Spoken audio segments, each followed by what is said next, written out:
Well, you'll remember in that period, I know I used this term, the shit hit the fan, when it leaked that indeed the British had been in contact with the Republican leadership. I think at that time John Major had made the comment about it would turn his stomach and so on and so forth. Yeah. And you'll remember the Patrick Mayhew news conference, yeah.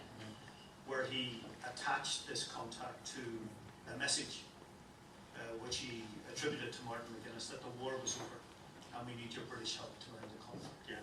Did you send that message? Forget it, no. Neither did any other Republican, and the last person I could think of, maybe you might have a few thicker people in this room, I don't know, no chance whatsoever of Martin McGuinness writing that. So where did it come from? Well, you said he was psychologically incapable of delivering that message. I mean, it was surrender, totally surrender. So what? I'm going to let you ask the question. No, I'm going to ask you. I mean, because we know at that. I mean, there are a number of things happened in that period. Yeah. Major is depending on unionist support in Parliament. Correct. You've the Warrington bomb. Yeah. You've the Shankill bomb. Yeah. You've that whole period that goes through the Grey State. Yeah. You have unionists beginning to leak out. Yeah. That there is something going on between the Brits and the Provokes. Yeah. And then William McCrae produces a bit of paper to Eamon Malley, my journalistic colleague, which confirms that this contact has been happening. Yeah. Mayhew then runs his news conference that morning, says the only reason we were in contact is because we had this message. Yeah.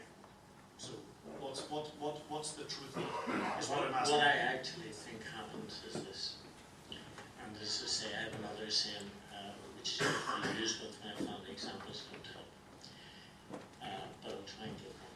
You take Iran at the moment, I would have no doubt, and this is experience rather than ignorance, that an American government diplomat has said to the Iranians, if you ever put a nuclear warhead or those missiles, we'll blow your country to pieces. How are you? Have another cup of tea? Fine. That's how it's done. That's exactly how it's done.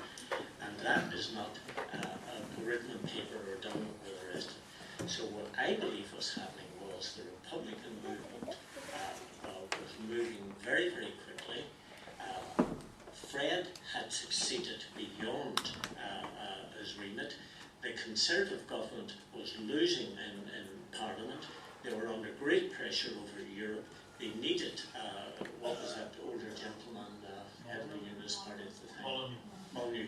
They needed support and so forth, and basically that would have been an internal document which should never, ever have seen light of day. It never came from Martin McGuinness, it never came from me, and it was never a possibility of doing it. And what has happened is for somebody, let's say Robert or Fred, somebody, to sell the idea was saying to Major, dialogue with the provisional Republican movement is possible. That's what the message he had to sell. And unfortunately, it came out in a coloured version that we want to surrender, which is absolute rubbish. Is Fred a maverick? Are the spooks mavericks in this background process? No way. Because you know that was said, we know what was said at the time, that these people were acting without authority. They shouldn't have met Martin McGuinness, shouldn't have met Jerry Kelly at that time. Was that part of we've been outed here? Yes. No. Sorry, I'll give you this answer here. These guys are highly sophisticated characters, and they've one characteristic, which, if you're standing watching this, they are servants of their government. And if their government says sit, they sit.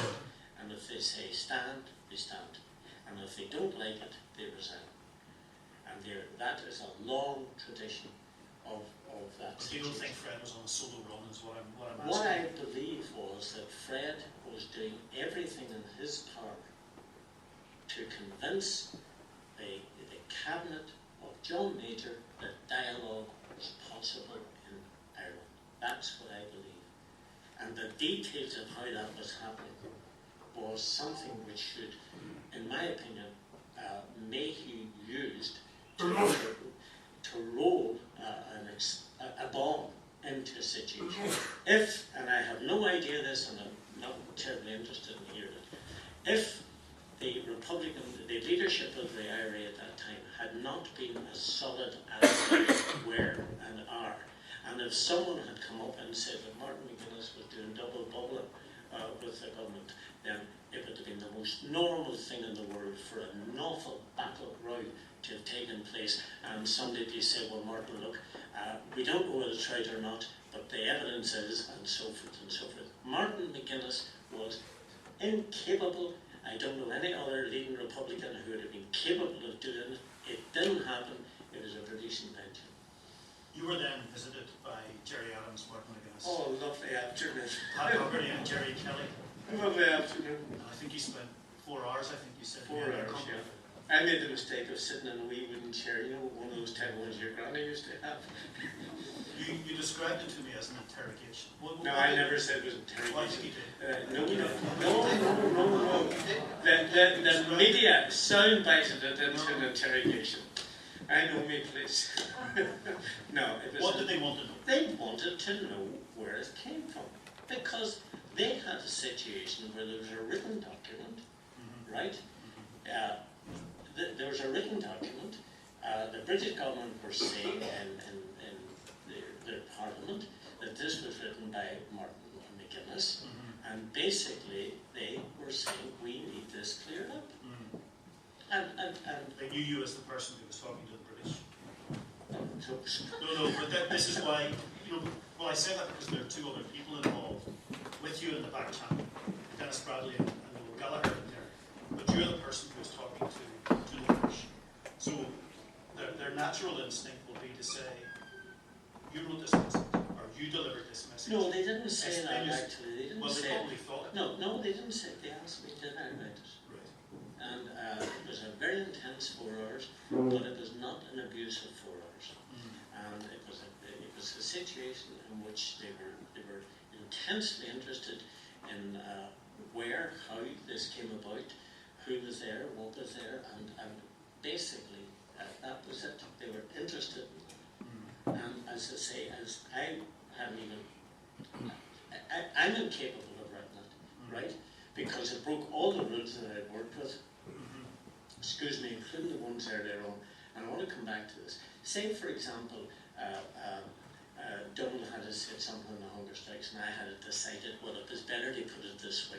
How long would that have lasted? You can't do those type of things, right? So in terms of this situation, McGuinness had nothing to do with it whatsoever, and was rightfully furious. But the real danger was, it could have gone the other way. That could have ended the peace process because of internal factions. And I don't think Mr. Mayhew, with all of his experience, would have been unaware of that point. And I did write in the Belfast Telegraph that it was a destructive act for him to say that situation. Deliberately destructive, do you think? Or you're certainly suggesting? British never do anything deliberately. Come on, a bit of humour for me.